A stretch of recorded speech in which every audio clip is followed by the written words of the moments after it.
আদর্শবান সন্তান লাভের সম্পর্কে এই পৃথিবীতে এমন কোনো পিতামাতা নেই যে আদর্শবান সন্তানের কামনা করে না। এমনকি দুনিয়ার নবীগণও আল্লাহ তাআলার দরবারে নেক সন্তানের কামনা করেছে। সূরা আল ইমরানের ৩৮ নম্বর আয়াতে আল্লাহ তাআলা হযরত জাকারিয়া আলাইহিস সালামের নেক সন্তানের কামনা কথা উল্লেখ করেছে।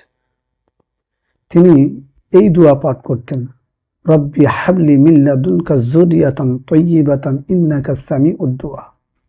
হে আমার পালনকর্তা, তোমার পক্ষ থেকে আমাকে একটি নেক সন্তান দান করো, নিশ্চয়ই তুমি প্রার্থনা শ্রবণকারী।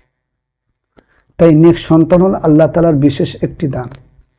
তাই এই পৃথিবীতে সন্তান যখন ভূমিষ্ঠ হবে সর্বদাই বেশি বেশি করে এই দোয়াটি পড়া উচিত, রব্বি হাবলি মিন লাদুনকা যুররিয়াতান তাইয়্যিবাতান ইন্নাকা সামিউদ দুআ।